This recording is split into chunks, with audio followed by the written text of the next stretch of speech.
2023년 7월 서울의 한 초등학교에서 있었던 정말 안타까운 사건, 다들 기억하실 겁니다.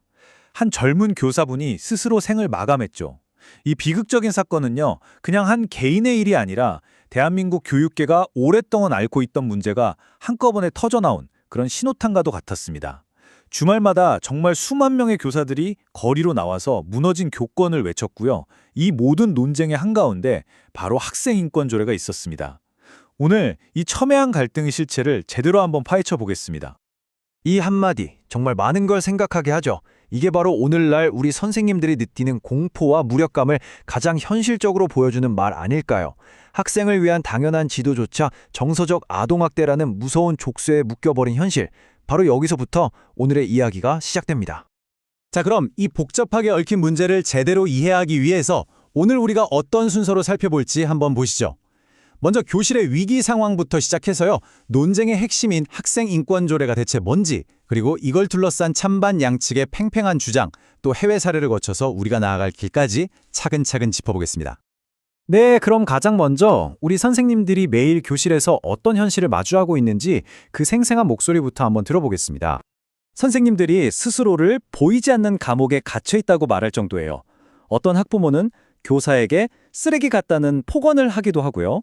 밤낮 가리지 않고 쏟아지는 악성 민원에 시달리다가 결국 사랑했던 교직을 떠나는 분들이 계속 늘고 있습니다.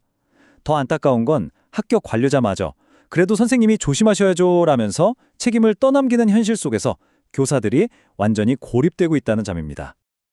자, 그렇다면 이 모든 문제의 원인으로 지목되고 있는 학생 인권 조례, 대체 어떤 내용을 담고 있길래 이렇게 뜨거운 감자가 된 걸까요? 학생인권조례는 2010년에 처음 시작됐어요. 그때만 해도 좀 권위적이고 억압적인 학교 문화를 바꿔보자는 좋은 취지였죠. 그런데 최근에 정치 지형이 바뀌면서 분위기가 확 달라졌습니다. 서울과 충남에서는 이거 없애자 하고 폐지안이 통과가 됐고요.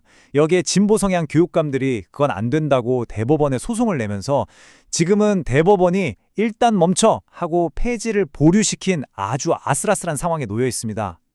조례의 핵심은 간단해요. 학생을 그냥 가르쳐야 할 대상이 아니라 존엄성을 가진 하나의 인격체로 존중하자는 겁니다.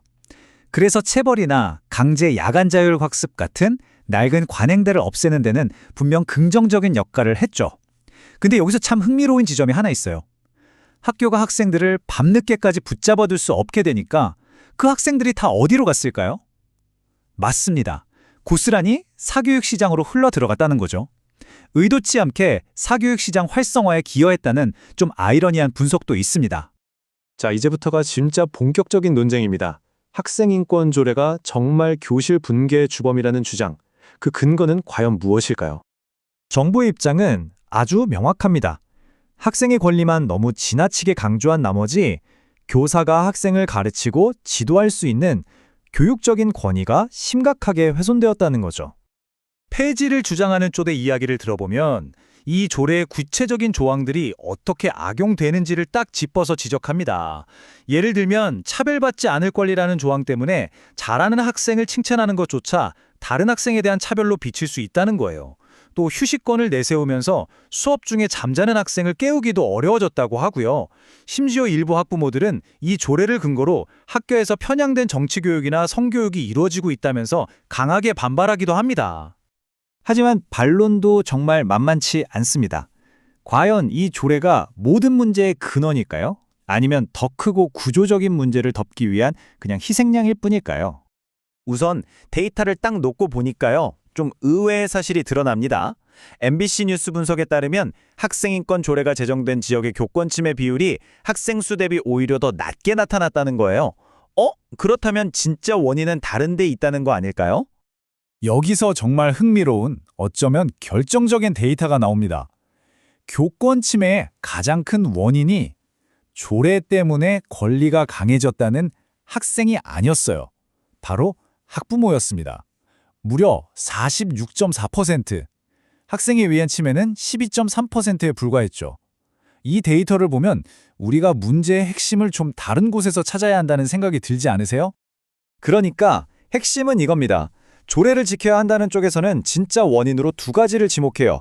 첫째는 바로 아동학대 처벌법의 무분별한 적용, 그리고 둘째는 악성 민원에 대응할 공식적인 시스템이 전혀 없다는 겁니다. 교사를 보호하지 못하는 다른 법과 제도가 더 근본적인 문제라는 거죠. 자, 이렇게 국내에서 갈등이 첨예하다면 해외에서는 비슷한 문제를 어떻게 풀고 있을까요? 다른 나라의 사례에서 해법의 실마리를 한번 찾아보겠습니다. 해외 선진국들의 해법은 명확합니다. 학생의 권리를 없애는 방식이 아니에요. 그 대신 권리에는 책임이 따른다는 걸 함께 강조하고 교사를 시스템으로 보호하는 방향으로 나아가고 있죠. 권리와 책임의 균형, 그리고 제도적인 보호장치, 이것이 바로 우리가 주목해야 할 핵심입니다.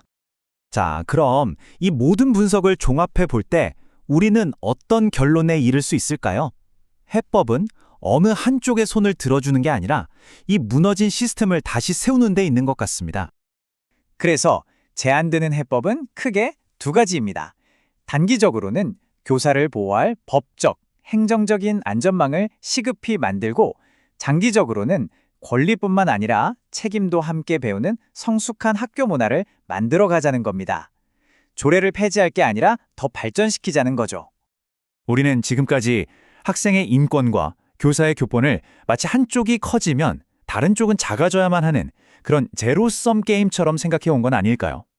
학생의 인권이 존중받는 교실에서 교사의 교육권도 온전히 보장될 수 있고, 또 교권이 바로 서야 학생의 학습권도 함께 성장할 수 있습니다.